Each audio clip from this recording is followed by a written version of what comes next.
to test the.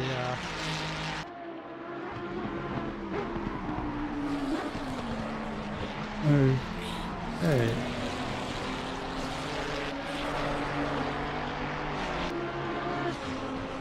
Okay, apologies for that, everyone. I think we should be back. So I'll go through the spiel again. So you are watching the FRS GT Series. I am Roy Weller. I am joined in the commentary box tonight by Stephen Tutt. Welcome, Steve. Hello, I'm still very excited for this race. Good. I'm glad we haven't dampened your enthusiasm with, oh my God, that's Vizo Sue and the car ahead of him both into the wall. Wow. Okay. Well, I hope you've at least been enjoying the excitement we've been seeing on track, even if you've not been able to hear our voices. And, well, I guess maybe a good time again, Steve, if you want to talk us through where we are with the championship right now. I feel with a lot of the divisions sewn up, and there being, I've counted the gold and silver drivers, and there aren't really enough to have a big effect on the points now. They won't get that big point swing by coming last in their division. The only chance we have, apparently we need to be a bit louder. The only chance they have is Stitchbury and Crusoe if the current leaders DNF, DeMay and Backos. But that's the beauty of these races. It's a whole grid of drivers, and every single place is a piece of pride, isn't it? Absolutely. And as we were saying before, well, we were saying before, but you couldn't hear us. But our championship leader, Melvin Helgett, not here for tonight's race, and what we see, as you said, seen Striege win a race before, but opportunity for us to get a different winner here tonight. As Conor McDermott still got himself up in P3 with that strong opening lap. That's that bit of pride I was talking about. He's beat how many people in the division above? It's very good. And I think there's a few platinums he's above as well. Tom Lightbody is a platinum driver, if I'm not mistaken. Oh yeah. I forgot he's silver. And only 2 bronze in. Bronze division completely sewn up as far as I can see.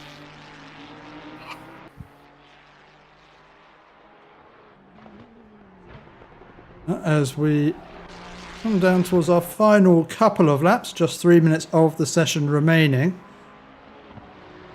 It's looking like we've got the usual suspects up near the top, though the one that does stand out is Conor McDermott in P3.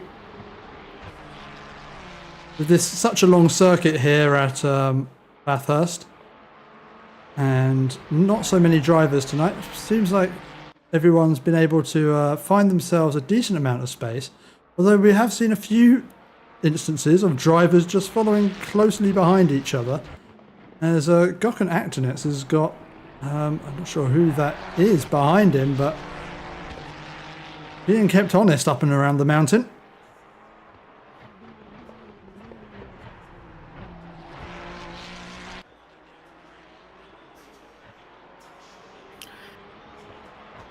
Also a very safe spot to be, up near the front before you go through the mountains in turn 1 and 2.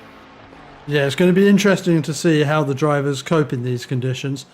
So, not often you actually see night races here at Bathurst, and with the blind cresting of the corners, the not the easiest braking point to pick out at a distance here at turn 1 at Mount Panorama. And with the very cold track conditions, it's going to be a real challenge for the pack to work out where to brake and not to feed into the back of each other. Yes, and I hope they're paying attention to yellow flags as they enter the mountain section. Well, it is a country road with walls on either side. Yeah, sometimes not necessary for the yellow flags really to tell you, as occasionally you as you will get on a country road when you're maybe behind a tractor or so, you get the big queue of traffic trying to get past, because especially as we get up and enter into the second sector of this circuit. Very, very easy for a car to spin and block off almost the entirety of the track. Yeah, watch out for brake lights.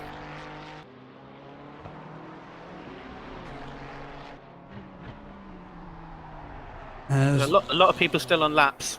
Yeah, lots of people on laps. Doesn't look like anyone towards the top is improving at the moment. The driver we're watching right now, Christophe Demey, is currently improving, though doesn't seem to be by enough to challenge the drivers ahead of them. So with Stitchbury, some 4 cars up the road, looking like that's all going in the way of Stitchbury. Do we know what the offset of points each driver needs to get to secure the Gold Split Championship? Or have I just chucked you a tricky question there? You caught me leaning across the room, turning my fan off. 1 second. It's 24 points the difference. But in every case, somebody needs to DNF, really, when there's only 4 or 5 cars on the track in each division. Yeah, it sounds like quite an insurmountable so problem there. Stitchbury 24 points behind Demey, which is the closest battle in the medals.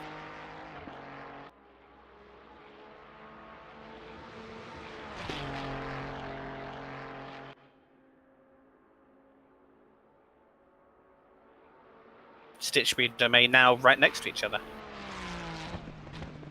Yeah, that was a solid final lap from Demey.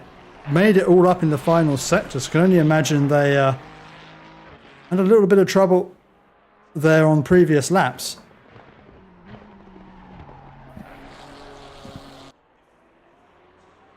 Looks like Sven Klein has just finished it up and got up into P3. Solid showing there from Klein. Yeah. Does seem like the Ferraris are certainly going strong here, although maybe deceptive with just the vast number of Ferraris we've got in this field tonight. Well, they're certainly front-weighted.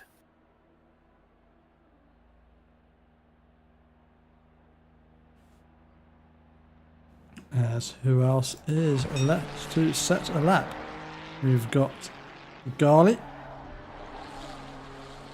Actually, first of all, will be Lightbody, who crosses the line and goes to P3, followed by Garley, who crosses the line, stays P12, and Actonets, who jumps up to P9.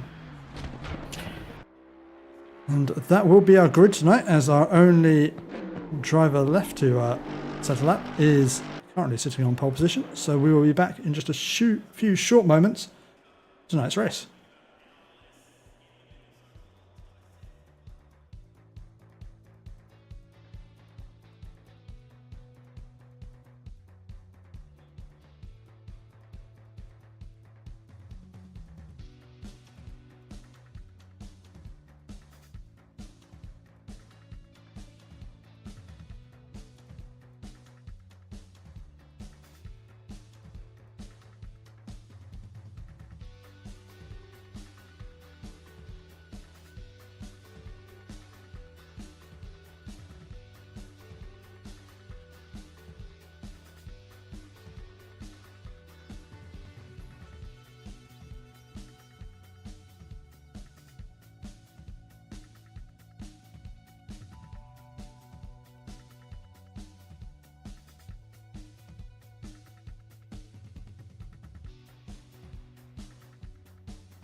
Welcome back, everyone, as we're just a few short moments away from our drivers getting started on their formation lap. Got just enough time to take you through our starting order. So on pole position, we have got Strieg, followed by Scott, Lightbody, Klein, Demey, and Stitchbury, our gold split challengers right next to each other. We have McDermott and Sue, Actonets, Van Winsum, Royal, Garley, Spit, Ostick, Muniz, Gabe, Montanino, and finally Bakos, as our drivers start their engines and get ready to pull away on their formation lap.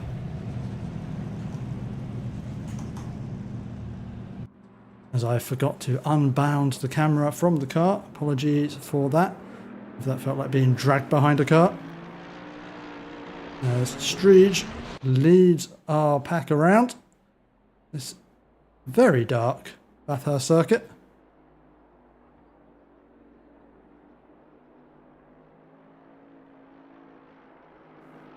It looks like Adam Scott and Bakos starting from the pit lane.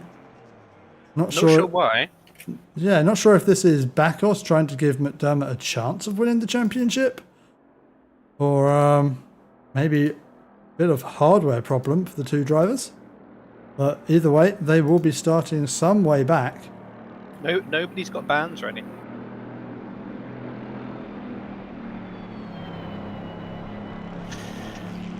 Of course, one new driver for this race, joining us for the last race of the season, is Baquet, our very own Chronicle from F1. Do you perhaps mean Gabe? Is it Gabe? I thought you said, yeah, you said Baquet. Bakos is at the back. Bakos has a band. I'm told Bakos has a band. Somebody's done their research. Yep, thank you, Nordemir in the chat. Our pit lane pundit. Was it? Oh, I read David.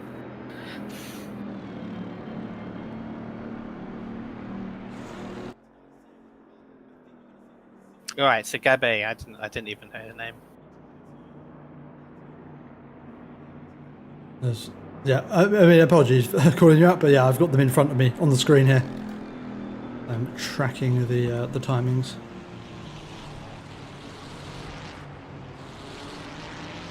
It almost feels like it's like a, as you say, a quiet drive through country roads at night time. The headlights on and the cars all on their formation lap pace. Things will certainly liven up though in the next minute or so once the drivers get round to the start finish line. It's helping my immersion that they're not clipping through each other at the moment.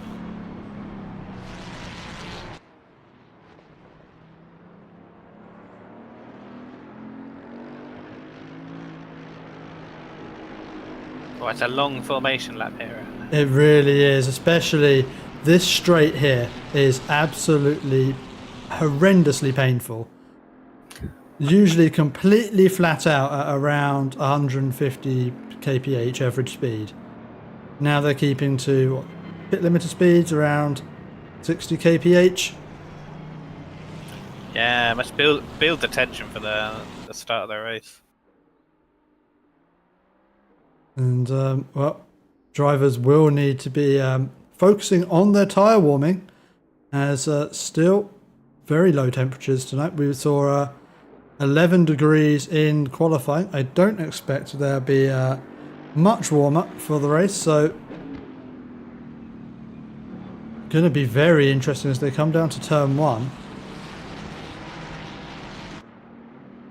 Is anyone actually going to just completely lock up, even with ABS? Every chance these tyres just slip straight over the racing surface. They haven't managed to get enough temperature into them.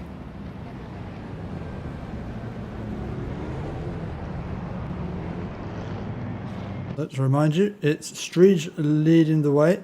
Light body currently lining up directly behind Streege, as our driver who should be in P2, Adam Scott, is currently sat in the pit lane. So Streege should have just a nice lonely getaway, and the real battling will be occurring behind. Well, it does open up an opportunity here for Klein to just get very deep on the brakes. As we are racing in Bathurst, as predicted, Streege, good getaway, and light body is holding on to P2 with Klein behind and DeMay all in their starting order. It doesn't look like we've had any incidents behind.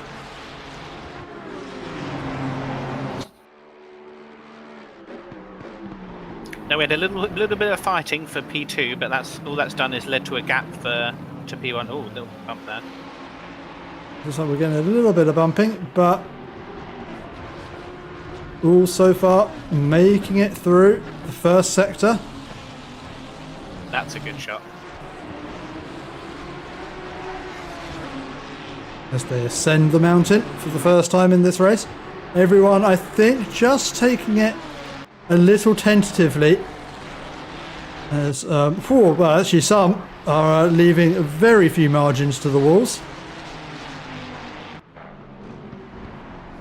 But it is Striege who's managed to pull out a 2-second gap already in this race.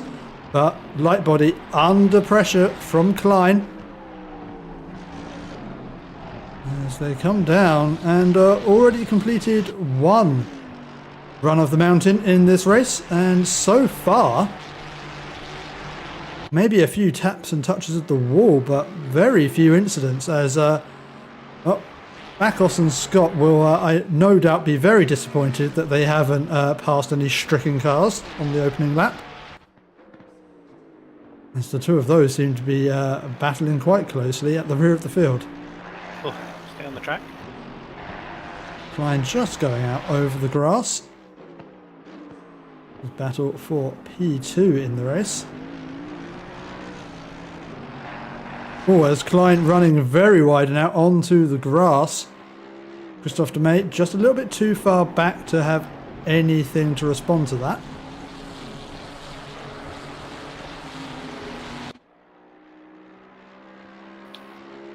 Yeah, Klein using all the track and more on the exit of every corner by the looks of it.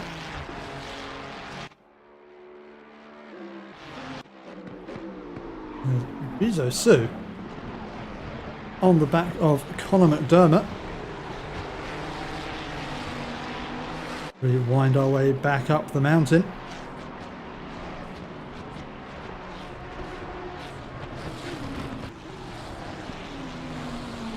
Is a very nice shot.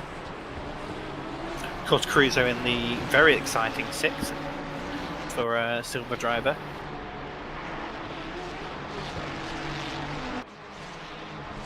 And with his championship rival, Bakos, down in P18. So as long as Bakos finishes, I think he does win the championship, but maybe Conor McDermott just hoping that Bakos gets frustrated enough to quit. As say that, car number 89 and 79, both with yellow flags. And what has happened here to the number 18 car? Oh! Well, we didn't catch all of that, but oh my word, that was... Yeah, that car is broken. Wow. I think he's trying to get underway, and I'm not sure if he can steer back onto the track. Just too many hits there. That car is dead. Who was it? And that is Royal, who is now returned to garage. But now, Tom Lightbody under threat from Christophe de May. Lightbody, we must have missed something because has lost 2 positions now, down from P2 into P4. Then Klein's got himself up into P2, and now Tom Lightbody under threat from Ewan Stitchbury.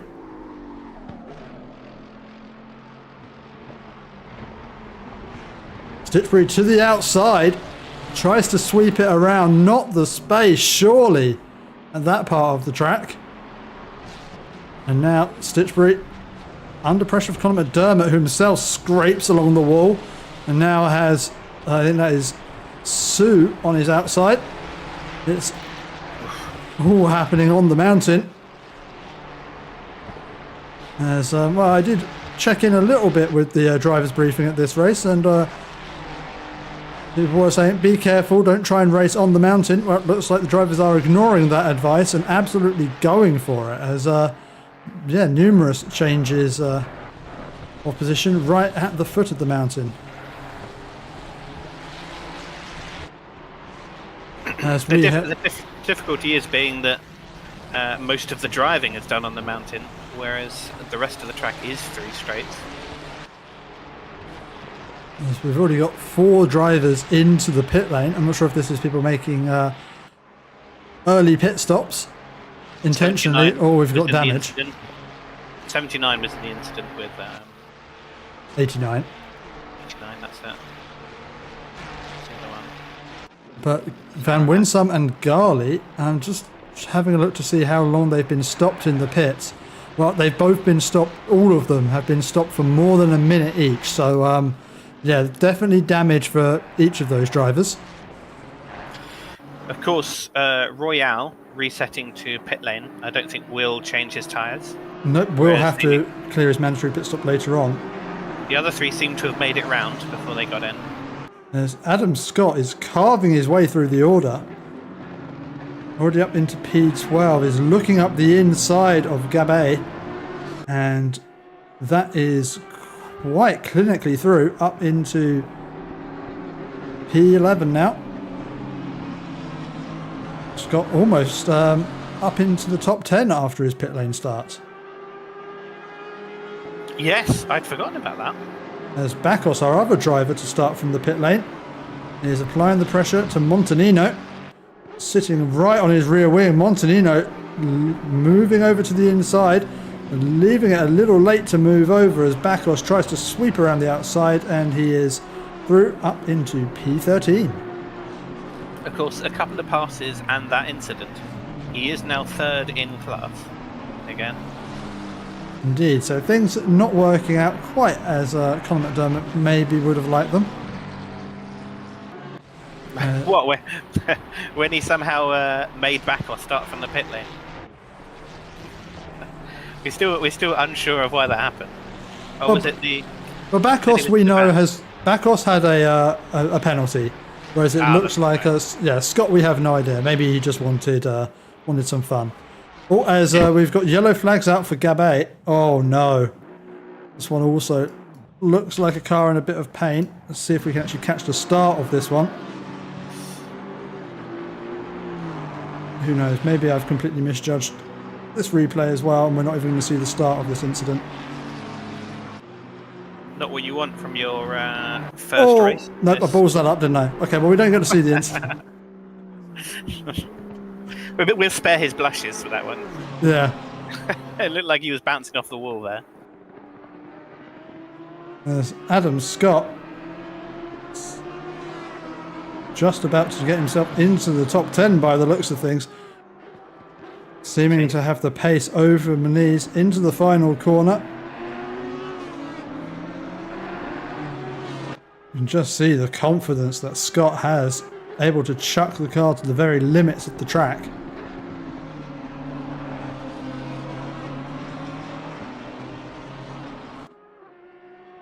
Will he have a sniff up into turn 2?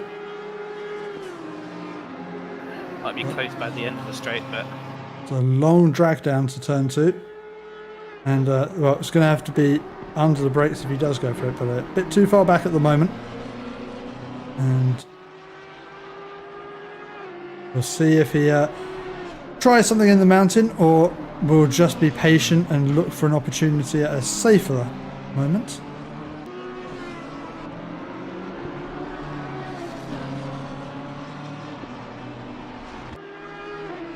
Oh! Oh! Well, that wasn't safe. That was bounce off of 2 walls there. So you get that one from a different angle. Jeez. Yeah, what happens here? It's slightly off of... Oh, he hits the inside. Oof. You don't see that one too often.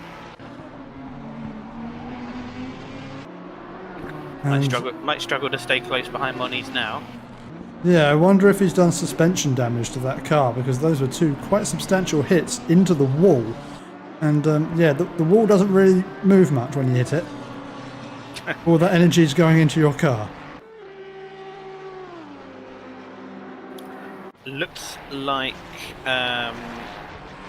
car number 89 has retired a race. Indeed, did look at the time I looked at it, looked like Royal had already spent 2 minutes in the pit lane, so perhaps just calling it a day. Once you're a lap down at a circuit like this, it's very difficult to bring yourself back into it. This track especially, he'll spend his whole race blue flagged, which is difficult in itself. Oh yeah, being blue flagged up the mountain at night is not the situation you want to be in when you're already quite frustrated at how your race is going. Yeah, better learn your indicators at that point. As Stitchbury's dropped a little bit back from light body, as it may actually just be the case that light body's picked up the pace because he's now right on the back of DeMay.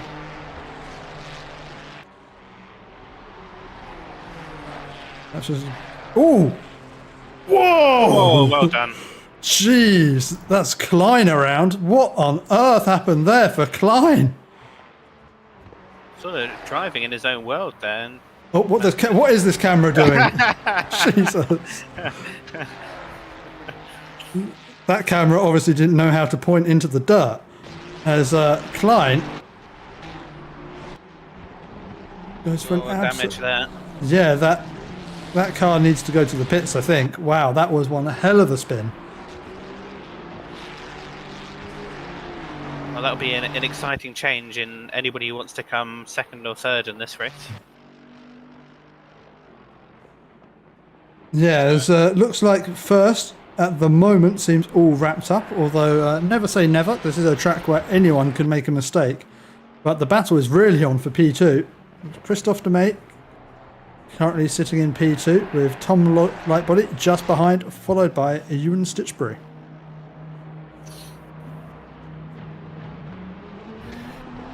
And McDermott still fighting there in 6th. Had under pressure for a small amount of time before whoever was behind him crashed into a wall.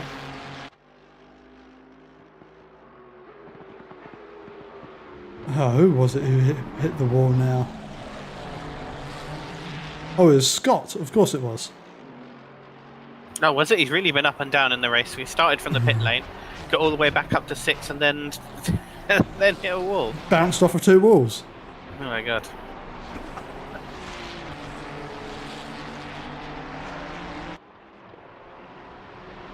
We've got Gabby still in the pits. Yeah, Gary's been in the pits for 1.5 minutes now, so it must have been some heavy damage on that car. Require that length of a stoppage. Hopefully he didn't have to reset to garage. No, I do think he drove in there because the time in the pit lane does seem to be longer than the time stopped, so at least we'll get to drive out and have served his mandatory pit stop. Perfect, he has. So he is in a race. It's going to come out just in front of Garley by the looks of it, who was his main rival in the F1 League. Garley just pipping everybody in the last race after finishing consistently in the medals. And yeah, really, Gabby did well there to come out so close to another car. Just a 1.6 seconds gap between them. Interesting pride battle at the back there. 1 lap behind, 2 laps behind everybody else. And bear in mind, these drivers have pitted, so there is a chance if anyone else has an incident, could bring them back into contention. So don't rule these drivers out just yet.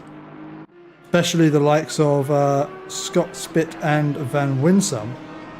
As Bakos continuing to charge his way through, and wow, not much between these two as Moniz fighting hard. One of only 2 bronze split drivers in this race tonight. And, well, he's obviously deciding that he doesn't have other bronze split drivers to fight, so he's just going to fight anyone that comes near him. Perfect. It's an 18-car race. Absolutely, yeah. Especially, when there's such an overlap of pace by the seams of things, between some of these splits. Yeah, you just pick your battles, and if you think you can hold someone off, go for it. Yeah, exactly. Count how many people in the division above you pass. And Bakos staying close, and it does look like actually Muniz with a very particular line around that corner. Maybe a bit too defensive. It keeps it very tight. We have seen that from Muniz on quite a few laps. It might just be the line that he prefers through the corner, but does open up the opportunity for others to get the better run, but not the space to get alongside. And well, would be brave / stupid from Bakos to try anything through this section of the track. Yeah, did almost put himself into trouble there. Taking a far too defensive line in an area where you really shouldn't be able to pass if you're sticking to the racing line. Descend the mountain, chuck the car around the final corner before we get onto the long run towards the chase.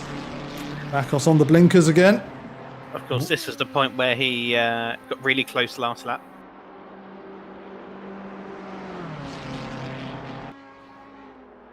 Is Bakos going to look to make a move? Oh, tries to go round the outside and not the grip out there to do so. And jumps back onto the circuit behind Muniz again. And, well, surely must have taken a track cut from that. Cut such a proportion. Yes. Cut the entire chicane out of the circuit there. But that does make him drop now 1.5 second back from Muniz, and maybe Muniz can relax for a little bit. We've still got light body very close to Demey. He's been like that for about 3 laps now. Yeah, not much to choose between these two, both driving the same machinery. Oh, as Demey clouts the wall. You can get away with that a few times, the little side swipes, but that damage does start to add up.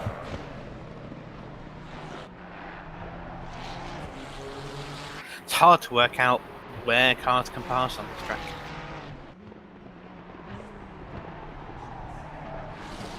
Yes. I assume it's the last corner. I always found as the... Yeah, it all depends. If you can get a good run out of the final corner at the bottom of the mountain, you can get a decent run down towards the chicane. But it's very risky to try and move through the chase. We're just approaching now. And yeah, light body not taking the same route as Bakos across the grass. But, Demey running a bit deep into the first part of the chicane. Had to take the last part of the chicane very tight. But light body not able to take advantage. Fighting this one hard.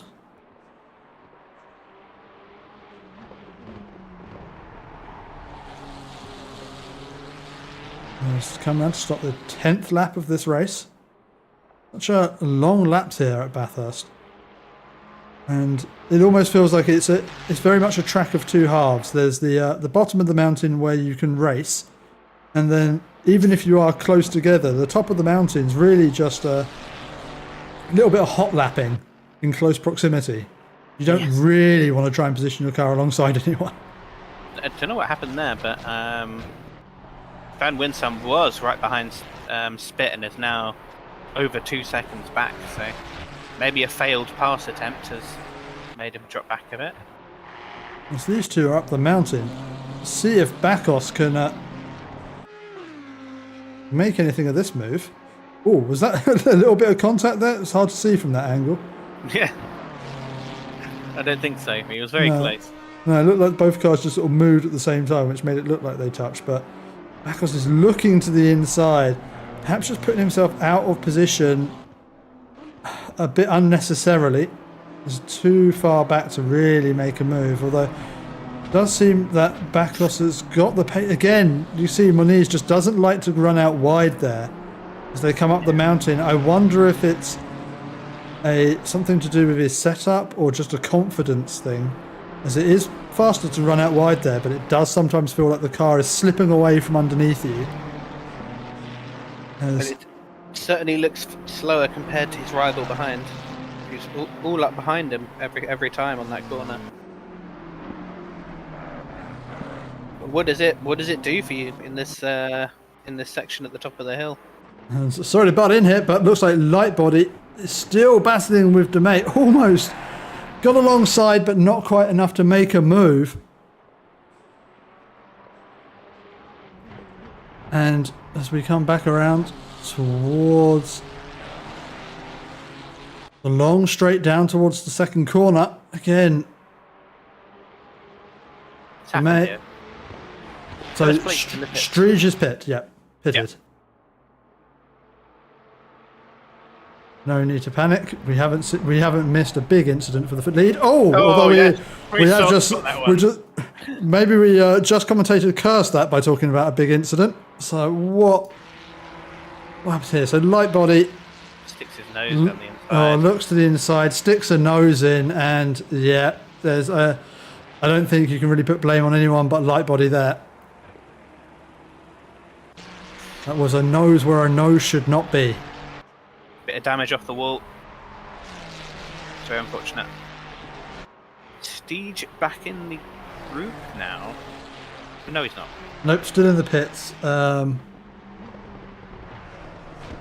get confused with the fastest lap colour. Streege, I just want to have a look. How long have they spent in the pits? Has been stopped for almost a minute now. So is that damage for Streege? Did we miss a big incident for the number 33 car? Got nothing on my tracker, but that has been a long pit stop. As, oh, another incident for Christophe DeMay. As they come out and Got damage, of course. Oh, yeah. over Skyline, and oof, sideways through Skyline is not the way you want to be going. Yeah, it needs to get that car back around to the pits because that damage seems to be really dictating how he can drive that car.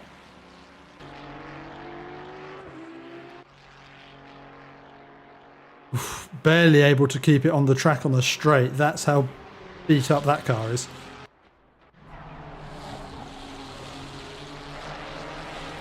As So now, where's Streege now? so Streege still in the pits. Yeah, we missed something. We missed him bouncing off a wall. We missed something big. I could guess and try and find it, but I don't think I'm going to be able to. We'll have to try and catch that one back later. Yeah. Or it could be as simple as, gone a bit insane with his pit stop settings. I'm not sure what you'd have to set up in order for you to be stopped for 1 minute and 52 seconds, as Streege was. But he's back out on the circuit now. Down in 12th.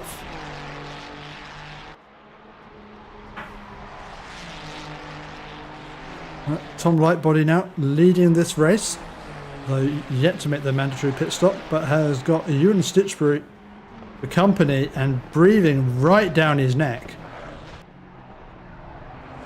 It does seem like we've got a number of drivers who are making their mandatory pit stop before the halfway point of this race. Not sure how many of those are down to choice and how many are down to necessity. Although we do know that Christophe DeMay, who is in the pits right now, definitely needs to get that car repaired. Yes, it's going to be a big mix-up when they come out of their pits, isn't it? There's going to be chances for guys in 3rd, 4th and 5th to all of a sudden come out in 1st after pitting. Yeah, so we've Klein being our leader of those who have pitted. Currently in P8. No. My timing tower is getting confused. I think Klein is in P8 now. You should see that update. Yep.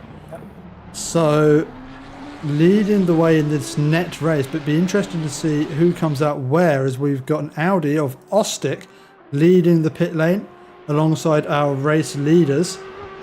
Slots in just behind Stitchbury, so won't be interfering with that battle, as Ostick seemingly getting out of the way for cars behind as well. Doesn't need to do that, I don't believe. Is still on the lead lap. Actually, no, it's not on the lead lap. Of course not. Just to come out of the pits. So getting blue flagged. Yes, there are some of the front guys in the mix here. With the front guys, it's a good sign for them that DeMay, with all of that time fixing his car, has only come out second in his split of drivers who have pitted.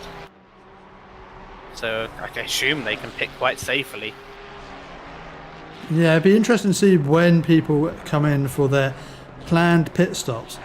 Sometimes I feel like at a circuit like this, you're better off actually fueling yourself long, just so that you can pit later and hedge against any later incidents. Because as soon as you make your mandatory pit stop, any damage you pick up after that, you're either going to have to take to the end or take a second pit stop. I think that flexibility is a must, isn't it? Otherwise, you're tying your hands to forcing yourself to pit into an awkward situation. Yeah, you've gotta go long just in case. And at the moment, the only battle on track seems to be between these two drivers, Stitchbury and Lightbody.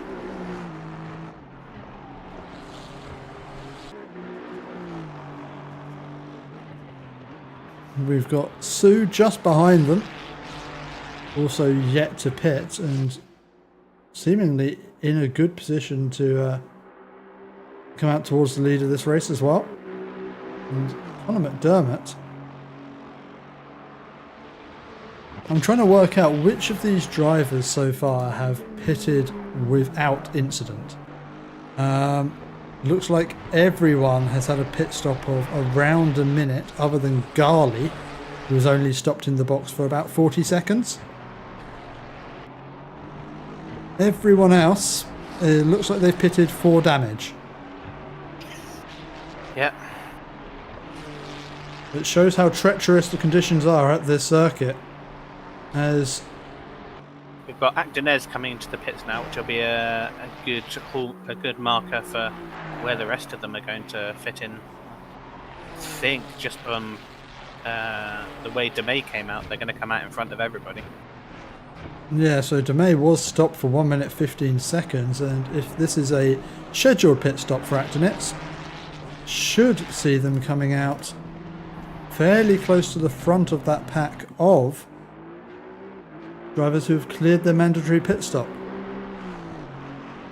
And yeah, this will, if they're able to, our lead drivers would love to see where Actonez comes out, because this is going to give them a lot of information for their race.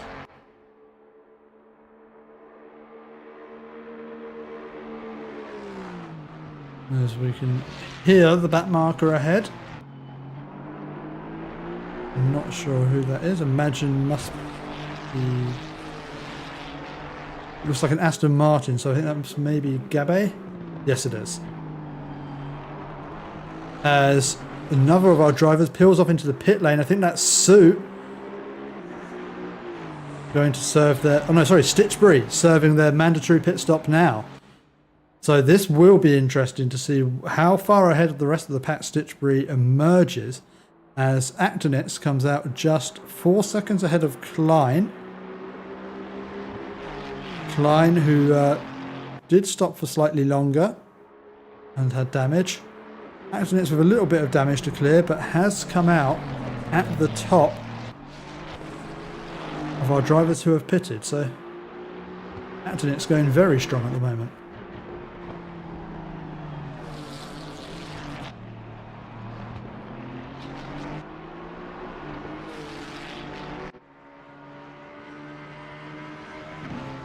Stitchbury in the pits. Yep, Stitchbury in, and Bakos in as well. Bakos, who's been slowly making their way up the order. Be interesting to see where they emerge after starting from the pit lane. And was that the car ahead of Van Winsum just clattering the wall? There's Montanino looking like they're trying to rip the new canards off of their McLaren Evo. Just saw the headlights do a whiplash, so I assume something happened. Oh, so we've got the yellow flags out for Gabet. Have they managed to get themselves going again? Oh, the camera whips around to try and find the car. They are going again, heading down Skyline. It's a shame. It looked like it was going to be a good battle between him and his rival Gali. But Gabe having a tough introduction to the FRS GT Series. As we've got a number of drivers out of position here, all sort of mixed together on circuit, but some of these are on the lead lap, some of them not in this section of the track. Yeah. As Tom Lightbody has peeled into the pit lane, so unless he dives in as well, Conor McDermott, who has not dived into pit lane, will inherit the lead of this race. Going along as Ewan Stitchbury emerged in P4. And that is Adam Scott behind them. Scott, who is currently a lap down, and is going strong, but not really get too involved with Stitchbury here, unless they're confident that they can get by and drive away.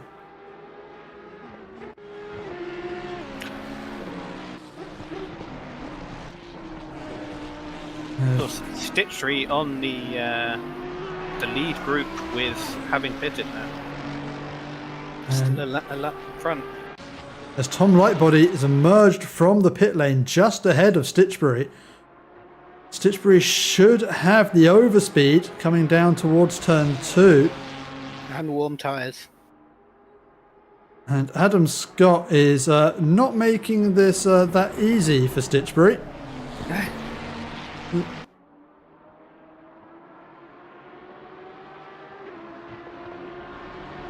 And yep, Lightbody, looking like they've got cold tyres. And drags the car along the wall. Stitchbury up into the lead of the race, or the net lead at least, and Lightbody losing out there, and I wonder how much damage they've done to the side of that car. It looked like a heavy clash into the wall. No, that is unfortunate. It's just the cold tyres and the pressure from behind. Yeah, absolutely. Is just coming out of the pits there ahead of their rival. Had to get right on the limit from the word go, and seemed to overstep that limit. And now, I think Scott, driver who's currently a lap down, but perhaps seeing some weakness in the driving of Lightbody, would like to try and make their way through. And not slow in any version of the word. Could definitely hang with these guys. And it's Lightbody having a look. It's going to look around the outside. No, way too far back. They get on the brakes, and the three of them emerge from the chicane in the order they entered. We've got yellow flags out for Actonets, but seems to be pointing in the right direction. Maybe just a bounce off the wall down the mountain.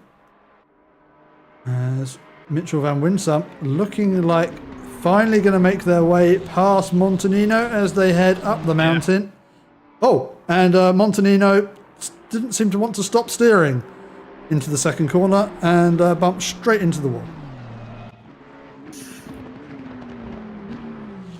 What happened? Looked like a little bit of a slide out on the curbing, and they don't even emerge into that camera angle. Slid right out of camera view. Just a bit too much pace with the wrong line, wasn't it? It was far too wide, going far too quickly. Striege fighting their way back up the order behind Christophe Demey, heading down towards the chase.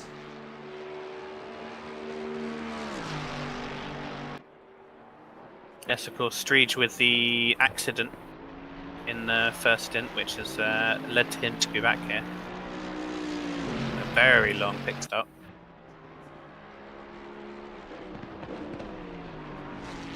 Oh, and I think I'm just seeing yellow flags for Sue as well.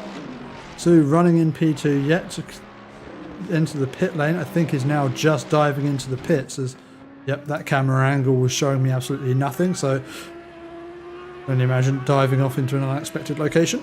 So Who hired this helicopter? I know, right? He spends half the race spinning in a circle. It's night time. They're probably tired.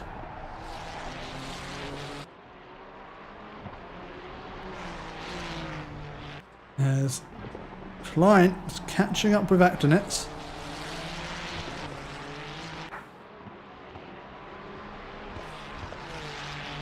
I feel like in a lot of our shots, I spend my time looking in the background to see if people are hitting the wall. It's we seem to miss quite a lot of the damage that happens in the mountain section. Yeah, this is one of the few tracks on the calendar where drivers can have an incident all on their own, which unfortunately means it doesn't show up on the instant tracker. The instant tracker only picks up things between two cars. So it looks like we've got the second bronze driver finally coming in for their pit stop. And Conor McDermott going for the go long strategy by the seams of things. Just wants to be talked about a bit longer. Yeah, unfortunately, he's just too far ahead to get themselves on TV. Yeah. This is it. If you're going to crash in the hill section, this is the time. We won't catch it.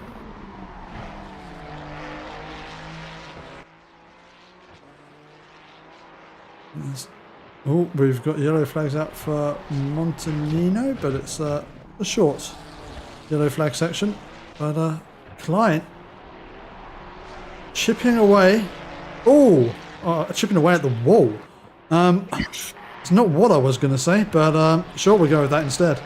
Should have lost a wing mirror there. We've got McDermott finally coming into the pit, so we might see. Oh, Christ, well done. Well done. He absolutely slammed the accelerator to avoid hitting the wall there by the looks of it. Oh my god.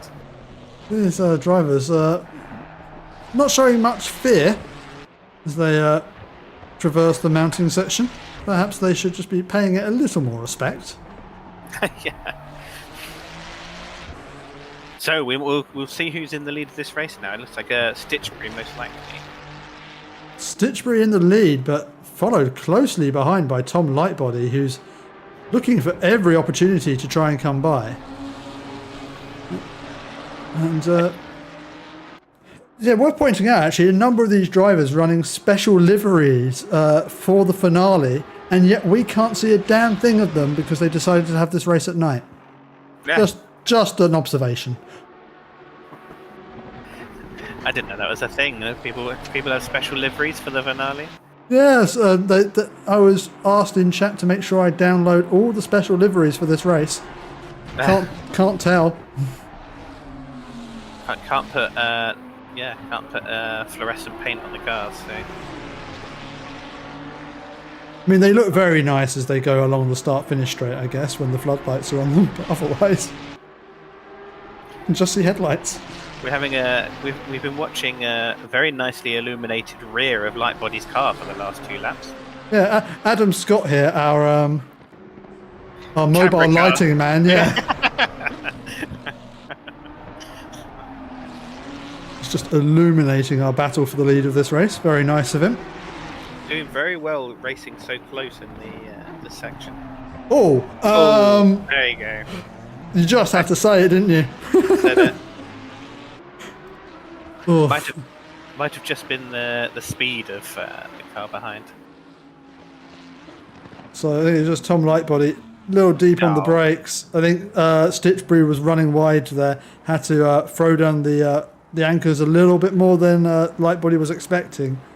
And, well, that has put paid to that battle. Yep, Stitchbury with 3 seconds now. I guess that was the fortuitous thing, at least, that Stitchbury was able to come out of that one ahead, so Lightbody not being able to take advantage of that mistake that they made. But we'll see if either of them decide to peel into the pit lane to repair the surely inevitable damage that they received from that incident. Yeah, with 20 minutes remaining, that's a calculation that the driver's going to have to make. they have got quite a substantial lead over Sue. They're really only battling each other, so it's just really going to be the differential in damage that they're carrying rather than any sort of absolute value, I guess. Yeah, one's damage to the rear and one's damage to the front, so I think I know which one I would prefer. Yeah, although I wonder if for Stitchbury it's a bit more balanced out as they were punted into the wall. Oh, were they? I missed that. Oh no. Well, they're catching a little bit. As Ostick is making their second pit stop for this race. It's a shame, running third in class. Doing pretty well. There's a few drivers I can see on the tracker here who have also made multiple pit stops in this race. As only one driver has been in the pit lane 3 times, and that is Adam Scott.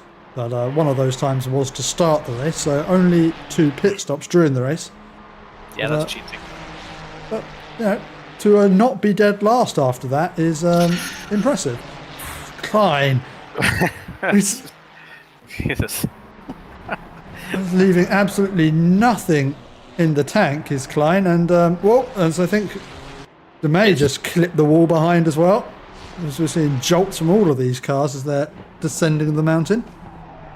Had another retirement there. Yep, I think that was the driver I said who just peeled off into the pit lane. I unfortunately cannot remember the name. Nope. Neither do I.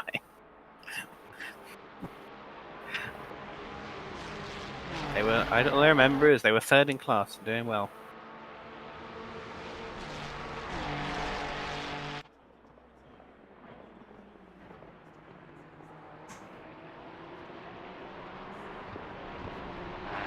Moni's doing very well for the one of 2 only bronze drivers in this race. Yep, as Christophe DeMay just slices past them.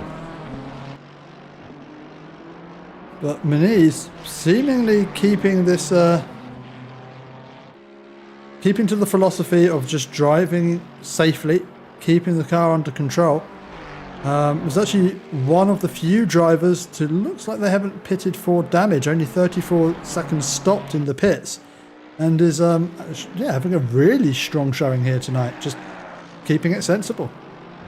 Making sure they finish with their beating some of the drivers in divisions above. Yeah, and as it stands, on the road for a top 10 finish.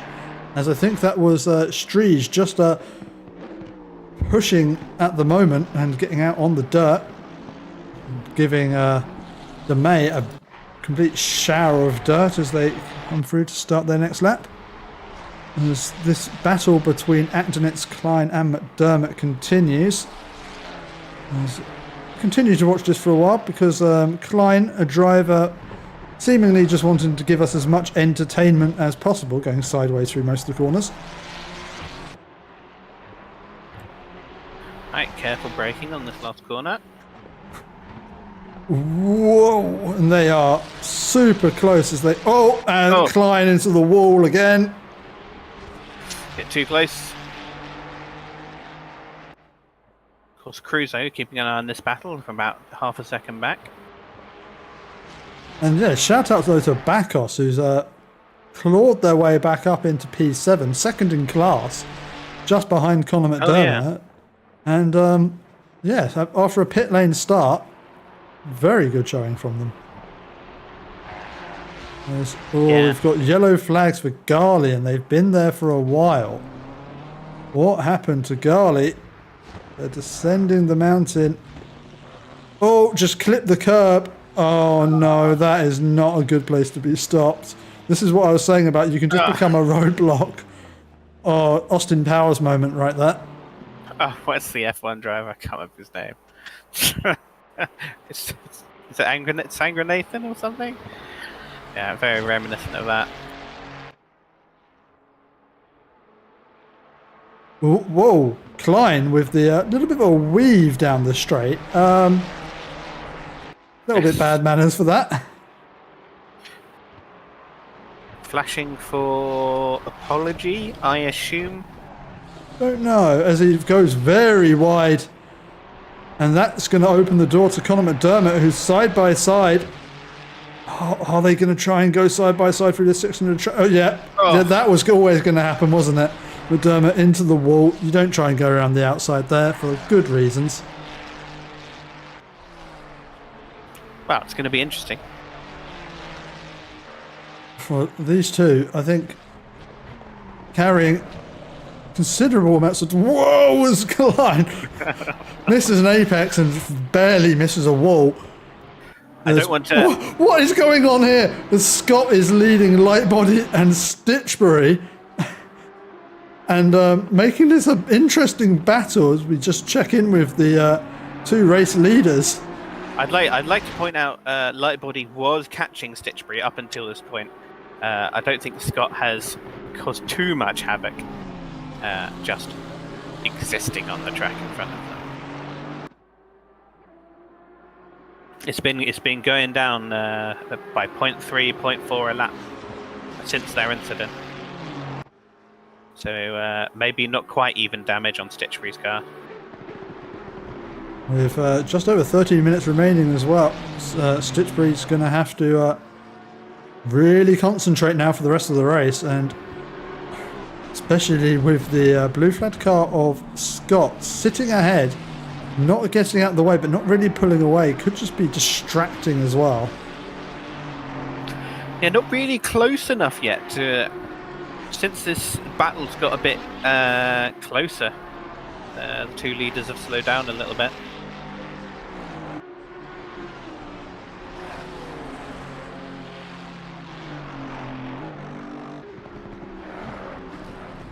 Now we've seen a few incidents from the car following the car too closely down this hill section, but you want a chance to pass on the next two straights. Yeah, well, we don't want to see Lightbody go into the back of Stitchbury again. No. Yeah, you can put once down to a mistake. Doing it again, it starts to look intentional. Your Ferrari theory is holding up quite well in this race. Wow, I hadn't looked, but yeah. I mean, wow, the top 7 cars, all the same manufacturer. That is a very strong performance from the Ferraris here. And I mean, admittedly, some of that down to people who haven't been in Ferraris making quite catastrophic mistakes. As our driver currently sitting on the fastest lap was leading for most of the race, Striege, and but unfortunately, we believe had a collision with the wall. Yeah, the safe Ferrari. I haven't heard that before. Oh, Lightbody Very closing.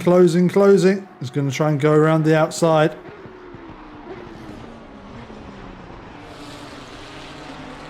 Washes wide, is careful enough to keep themselves away from the wall.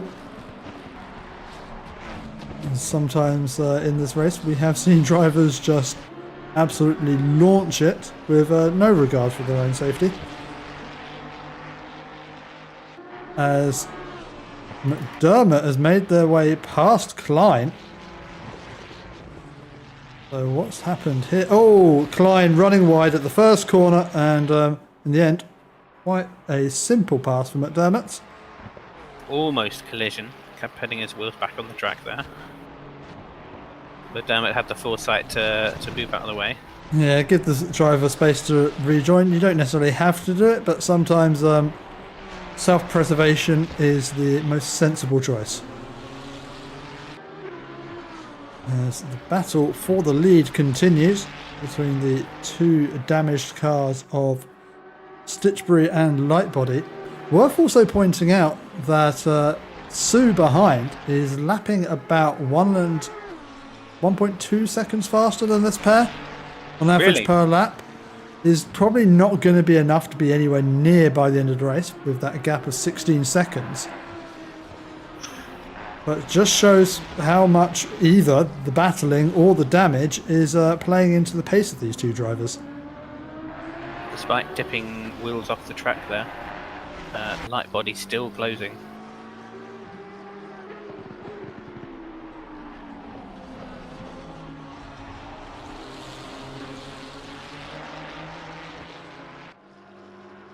And Scott has just pulled away from this battle, so the two of them left alone to fight this one out.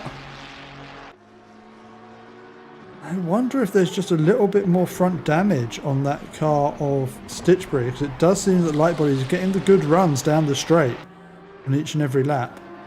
Yeah, well, I missed him hitting the wall, but you said he went forward and he might have damage on the front and the rear. Probably get a little bit more damage on the front, smacking into that concrete wall than bouncing off of the rear of another car. Oh, nose to tail. But no grip. You see no grip on the car behind. He's sliding out. Now that's what happens when you get right under the rear wing of the car in front of you. No air for downforce for you. Trouble is, we know what happened last time he was this close. Yeah, please don't repeat the incident. Confident and safe on the brake, you'll catch him on the straight. Oh! Well done. Jeez. They are nose to tail. That's probably closer than he's ever been before. Doesn't look like it's going to be close enough for a move. It's a long straight, he's 0.2, and he seems to do the chicane better. Oh, but he's moving to the inside for the chase. But backs out of it in the end. So Stitchbury holds on to the lead with just 8 minutes of this race remaining. And doesn't look like this pressure's going to ease up anytime soon. So Stitchbury needs to be on it. He couldn't leave it hanging out there long enough to hinder Stitchbury's entrance into the chicane, could he?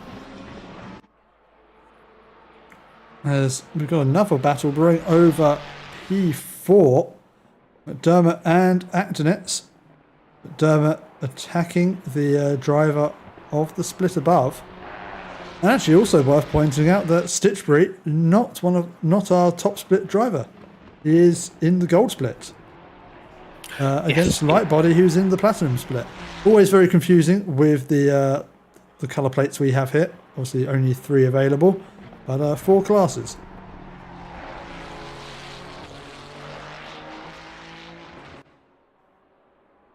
That's McDermott with a good run on Actonitz. He's looking to the outside. Again, we always see the lead car just defending that inside line.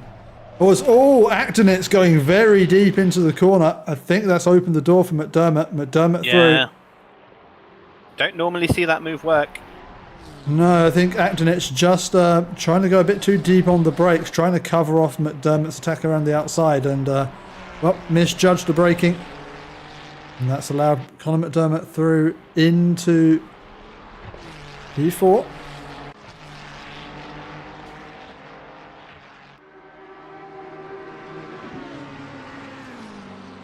Looks like 2 or 3 drivers back in the pits. Yeah, Gabby back in the pits, Klein and Backos back in. Klein, of course, we saw slide into the wall a few times. Didn't look too bad, though.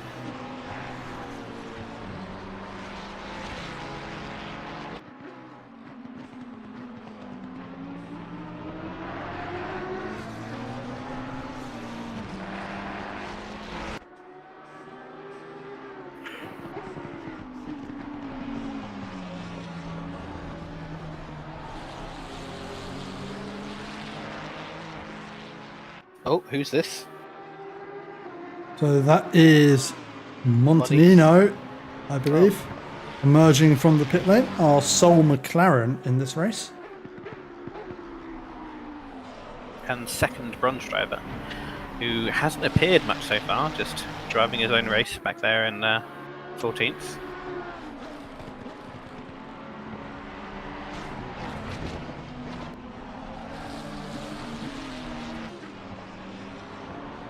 It's like Lightbody getting up close again to Stitchbury. Yeah, it definitely seems on this circuit is one thing to get close, but another matter entirely to try and get by. As Lightbody has been basically touching, well, has literally touched the back of the car of Stitchbury, but we'll forget about that one. but has been very close to the rear wing of Stitchbury all throughout this stint. But we've only seen a couple of instances where they've been managed to go side by side. Wow, Again, very jeez. close. Tom Lightbody not being cautious through that. Either he's learned his lesson very well or not learned his lesson at all since the contact from before. Yeah, I wonder the proportion of that which is between luck and judgment, but wow, that looked like it was a dangerous switching of positions, but it's difficult, isn't it? It's a bend, there, so he returns back to the right to turn left. It looks like 2 or 3. It looks like 3 moves, but so I think that's Scott off of the track ahead, picking up dust, but these two still so close. Is Lightbody going to go for a lunge? Nope, thinks better of it. But he did. Stitchbury looked like he did turn in early to cover that. So I don't know if it hinders this straight. He's going to be up close as he usually is, trying to go around the outside at the end of this straight. Doesn't look like Stitchbury is too far back.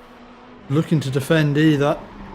Lightbody really just needs to try and unsettle Stitchbury from his line, have a look somewhere unorthodox, not necessarily go for it, just make Stitchbury look in his mirrors and try and defend. Lightbody clatters into the wall. It's he's absolutely throwing everything at this battle.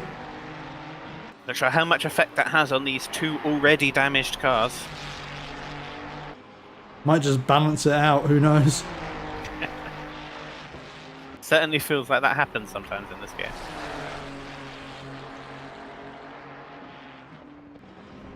But horrendously close despite hitting the wall.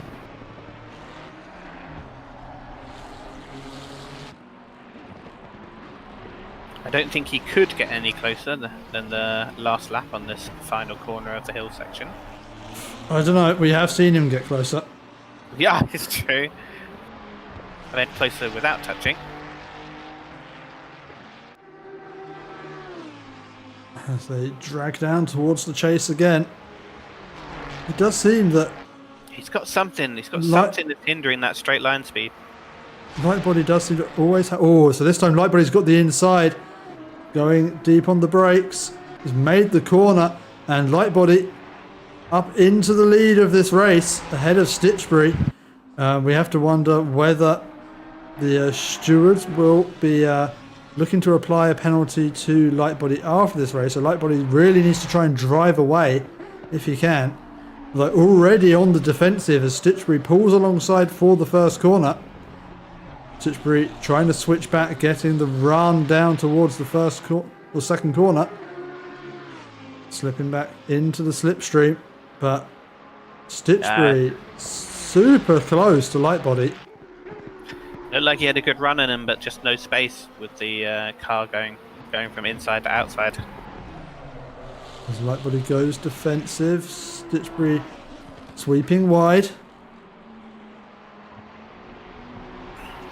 Now, if previous laps are anything to go by, with Stitchbury's pace through this section will be the test for Lightbody.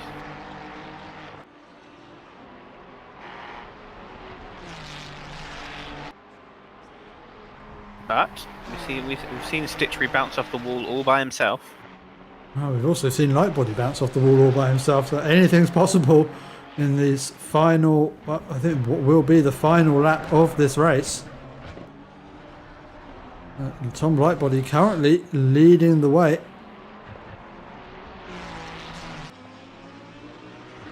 Don't they do 1 lap after the time? What is that? Nope, so if they pass the if the clock hits 0 and they pass the line, that is race over. I wouldn't know. I've never finished on the lead lap, so that's good, no? And there we go. So clock has hit 0. So just a few corners left if Stitchbury wants to try and retake the lead of this race on the track. Of course, we know that there is a steward's decision to happen. So any result from this race is provisional, but on track at least. Tom Lightbody takes the win here at Mount Panorama, followed extremely closely behind by Ewan Stitchbury. Doing a big celebrate there. Vizosu takes P3.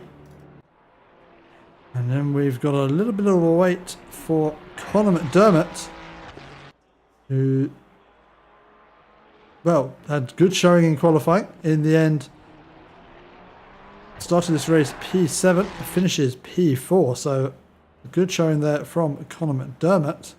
Yeah, done very well for the what is P2 in the Silver Championship. Followed behind by Gökhan Akdeniz.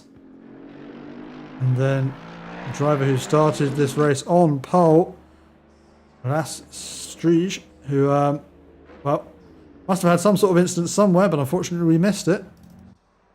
Yeah, massive pit stop. And a driver who had an incident that we did not miss is Christophe Demey. Brings it home at P7. It was going to be a tall order for them to take the championship. Or did they take it? Who won gold? Was it Stitchbury? Who won gold? Yeah, Stitchbury must have won. Well, 1 second. 24 points difference. Yeah, Demey still won gold. Oh, Demey won gold. Okay. Yes, despite Stitchbury obviously won that race, but there's not 24 points difference between them. Congratulations to Demey for the Gold Split Championship. Obviously, Marvin Helge already taken the Platinum Split Championships and didn't need to race tonight. As Muniz crosses the line as the leader of the Bronze Split. It is this driver, Christoph Gerglibakos, who will take the championship for the Silver Split, finishing just 3 split positions behind Conor McDermott, which is enough to secure himself the championship. And our Bronze Split Championship was won by another absentee, David Lee. And that brings us to the end of another season of the FRS GT Series. Because there was one change, Lightbody also being in the Gold Split has secured 3rd place. Congratulations, Lightbody. Would him moving down to P2 change that result? No. No, it's it's my calculations. It still finishes Demey, Stitchbury, then Lightbody. Congratulations to all our split winners in this race and the championship.